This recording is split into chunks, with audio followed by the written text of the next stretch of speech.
కాలేయ సమస్యలనేవి ఎక్కువగా పెద్దల్లోనే కనిపిస్తాయనుకుంటారు చాలా మంది. నిజానికి పెద్దల్లో అంత కాకపోయినా పిల్లల్లోనూ కాలేయ సమస్యలు కనిపిస్తూ ఉంటాయి. తరచూ అలసట, ఆకలి లేకపోవడం, వాంతులు, కడుపు నొప్పి, కళ్ళు చర్మం పచ్చగా మారడం ఇవన్నీ పసికాలేయంలో సమస్యలు తలెత్తాయని తెలిపే సంకేతాలే. ఈ లక్షణాలు కనిపిస్తున్నప్పుడు ఆలస్యం చేయకుండా వెంటనే పిల్లలకు తగిన వైద్య సాయం అందేలా చూడాలని చెబుతారు డాక్టర్లు. పిల్లల్లో కాలేయ సమస్యల తీరుతెన్నుల గురించి డాక్టర్ని అడిగి ఇప్పుడు తెలుసుకుందాం. పిల్లల్లో సాధారణంగా ఎలాంటి కాలేయ జబ్బులు కనిపిస్తూ ఉంటాయి? పిల్లల్లో యూజువల్లీ మనకి కనిపించే లివర్ డిసీజ్ యొక్క లక్షణాలు లివర్ డిసీజ్ అనేవి కొంచెము ఏజ్ ప్రకారం ఉంటాయండి. సో అప్పుడే పుట్టిన పిల్లలు లేదా సంవత్సరంలోపు పిల్లల్లో కొన్ని రకమైన లివర్ ప్రాబ్లమ్స్ ఉంటాయి. ఆ తర్వాత స్కూల్కి వెళ్ళే పిల్లలు, ఆ పైన ఏజ్ ఉన్న పిల్లల్లో వేరే తరమైన లివర్ ప్రాబ్లమ్స్ ఉంటాయి. ఇప్పుడు అప్పుడే పుట్టిన పిల్లల్లో మనము చూసుకుంటే కనుక జన్యుపరమైన ప్రాబ్లమ్స్, మెటబాలిక్ పరమైన లివర్ ప్రాబ్లమ్స్ కానీ are surgical causes, especially biliary అంటాము, ఇలాంటి ప్రాబ్లమ్స్ ఎక్కువగా చూస్తూ ఉంటాం అన్నమాట. సో వీటి యొక్క లక్షణాలు ఇందాక చెప్పినట్టు మలం రంగు మారడము, పిల్లలు మనకి చర్మంలో కానీ కళ్ళల్లో కానీ పసుపు రంగులో జాండీస్ కామెర్లు కనిపించడము, యూరిన్ బాగా ఎల్లోగా వెళ్ళడము, బరువు పెరగకపోవడము, పొట్ట ఉబ్బిపోవడము, పొట్టలో నీరు చేరడము, ఇలాంటి లక్షణాలు ఏమైనా అప్పుడే పెట్టిన పిల్లల్లో కానీ 3 నెలలు ఆ లోపు ఉన్న పిల్లల్లో కానీ ఇలాంటి లక్షణాలు ఏమైనా గుర్తిస్తే వెంటనే లివర్ డిసీజ్ సంబంధించిన టెస్టులు అనేవి చేసుకోవాలి. పీడియాట్రిక్ గ్యాస్ట్రోఎంట్రాలజిస్ట్ని సంప్రదిస్తే ఈ డిసీజ్కి సంబంధించిన వర్కప్ అనేది జరుగుతూ ఉంటుంది. అలాగే తర్వాత అప్పుడే పుట్టిన పిల్లలు, ఆ ఏజ్ గ్రూప్ దాటి స్కూల్కి వెళ్ళే పిల్లలు, ఆ పిల్లలు మనం చూసుకుంటే హెపటైటిస్, ఇప్పుడు నార్మలీ వైరల్ ఇన్ఫెక్షన్స్ ఉంటాయి, వైరల్ హెపటైటిస్ ఏ కానీ, హెపటైటిస్ ఈ కానీ, హెపటైటిస్ బి ఆర్ సి అనేవి మనము అటువంటి పిల్లల్లో కూడా చూడొచ్చు అనమాట. ఇవే కాకుండా ఎనీ అదర్ వైరల్ ఇన్ఫెక్షన్స్, ఇప్పుడు మనకి డెంగీ కానీ, స్క్రబ్ టైఫస్ కానీ, ఇలాగ అనేకమైన వైరల్ ఇన్ఫెక్షన్స్ ఉంటాయి, వాటి వల్ల కూడా లివర్ ఎఫెక్ట్ అయ్యే ఛాన్స్ ఉంటుంది. ఇవి కాకుండా జన్యుపరమైన లివర్ ప్రాబ్లమ్స్ అని, ఆహారపు అలవాట్లు వల్ల వచ్చే లివర్ ప్రాబ్లము, ఊబకాయం అంటే ఒబెసిటీ వల్ల వచ్చే లివర్ ప్రాబ్లమ్స్, అలా కాకుండా మనకి జెనెటిక్ పరమైన లివర్ ప్రాబ్లమ్స్ కూడా, విల్సన్స్ డిసీజ్ కానీ, ఆటోఇమ్యూన్ హెపటైటిస్ కానీ, ఇలాంటివన్నీ అనేక కారణాలు ఉంటాయి పిల్లల్లో చూసే లివర్ ప్రాబ్లమ్స్. పిల్లల్లో కాలేయ జబ్బుల తాలూకు లక్షణాలు ఎలా ఉంటాయి? లివర్ డిసీజ్ యొక్క కాంప్లికేషన్స్ ఎలా ఉంటాయి అంటే మనము సమయానికి ట్రీట్మెంట్ తీసుకోకుండా ఇంకా డిలే చేస్తూ ఉంటే లివర్ డిసీజ్ అనేది ఇంకా ఎక్కువ కాంప్లికేట్ అవ్వచ్చు. సో ఈ లివర్ డిసీజ్ కాంప్లికేషన్ యొక్క లక్షణాలు కొన్ని ప్రాణాంతకమైన లక్షణాలు ఉంటాయి. ఎస్పెషల్లీ రక్తపు వాంతులు అవ్వడము, అంటే వాంతులో ఎక్కువగా బ్లడ్ పోవడము, వారిసెస్ అనేవి డెవలప్ అవుతాయి అన్నమాట కొన్ని లివర్ డిసీజెస్లో. ఆ వారిసెస్ అంటే రక్తనాళాలు ఉబ్బుతాయి అన్నమాట, అన్నవాహిక చుట్టూ ఉన్న రక్తనాళాలు ఉబ్బి అవి ఒక్కసారిగా వెంటనే పగిలితే రక్తపు వాంతులు అవుతాయి. అది ప్రాణానికే ప్రమాదం అవుతుంది ఎక్కువగా రక్తం పోతే.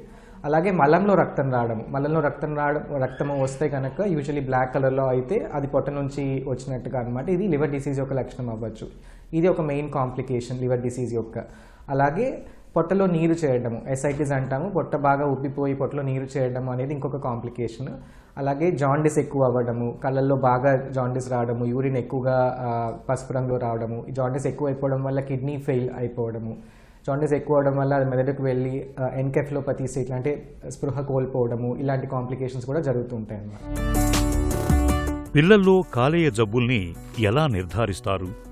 మనము పిల్లవాడికి ఇలాగ లివర్ డిసీజ్ అనుకున్నప్పుడు దానికి సంబంధించిన టెస్టులు చేసుకోవాలి. ఇనిషియల్గా బ్లడ్ టెస్టులు ఉంటాయి. బ్లడ్ టెస్ట్తో పాటు అల్ట్రాసౌండ్ స్కానింగ్ అని, అసలు లివర్ యొక్క స్టేటస్ ఎలా ఉంది, పొట్ట ఎలా ఉంది, పొట్టలో నీరు ఉందా లేదా అవన్నీ చూసుకోవడానికి అల్ట్రాసౌండ్ స్కానింగ్ చేస్తాము.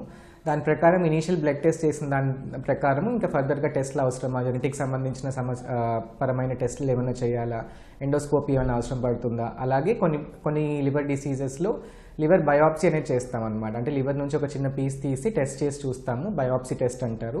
సో అది కూడా చేసే అవకాశము ఉంటుంది. సో ఈ పరమైన టెస్టులు అన్నీ చేసుకుంటే ఈ పర్టికులర్ లివర్ డిసీజ్ అనే దానికి నిర్ధారణకి రావచ్చు. పిల్లల్లో కాలేయ జబ్బులకు చికిత్స ఎలా ఉంటుంది? సో లివర్ డిసీజ్ యొక్క లక్షణాలు, లివర్ డిసీజ్ అనేది మనం నిర్ధారణ చేసుకున్న తర్వాత స్పెసిఫిక్ డిసీజ్ బట్టి ట్రీట్మెంట్ అనేది ఉంటుంది. కొన్ని లివర్ ప్రాబ్లమ్స్ మనం సాధారణంగా మందులు వాడితే తగ్గిపోతాయి. కొన్ని లివర్ ప్రాబ్లమ్స్కి సర్జరీ రిలేటెడ్ ట్రీట్మెంట్ ఆప్షన్స్ ఉంటాయి. ఇప్పుడు ఫర్ ఎగ్జాంపుల్ నేను ఇందాక చెప్పినట్టు బిలియరీ కానీ అలాంటి ప్రాబ్లమ్స్ ఏమైనా ఉంటే వాటికి డెఫినెట్లీ సర్జరీ అనేది అవసరం పడుతుంది. అలాగే ఇంకొన్ని లివర్ ప్రాబ్లమ్స్ లైక్ కొలిడోకల్ సిస్ట్ కానీ ఇవేమన్నా అయితే వాటికి కూడా సర్జరీ అనేది అవసరం పడుతుంది.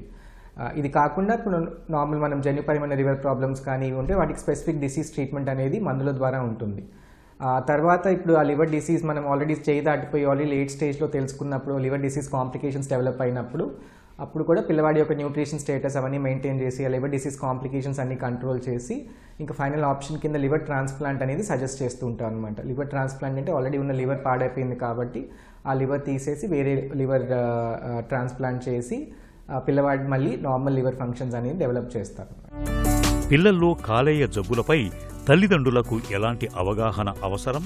పిల్లల్లో వచ్చే లివర్ ప్రాబ్లమ్స్ గురించి పేరెంట్స్ ముందుగా తెలుసుకోవాల్సింది ఎర్లీ డిటెక్షన్. అంటే మనం ఎంత తొందరగా డిటెక్ట్ చేసి అంటే తొందరగా మనము ట్రీట్మెంట్ ఆర్ డాక్టర్ యొక్క సలహా తీసుకోగలిగితే మనం అంత తొందరగా కాంప్లికేషన్స్ అనేవి ప్రివెంట్ చేయొచ్చు అనమాట. సో వీటి గురించి అవగాహన ఎలా ఉండాలంటే వ్యాధి యొక్క లక్షణాలు తెలుసుకోగలిగేటట్టు ఉండాలి. వ్యాధి యొక్క లక్షణాలు తొందరగా ఐడెంటిఫై చేసి వెంటనే డాక్టర్ని సంప్రదించి దానికి సంబంధించిన టెస్టులు చేయడం కానీ దానికి సంబంధించిన ట్రీట్మెంట్ తీసుకోవడం కానీ డిలే అవ్వకుండా చూసుకోవాలి.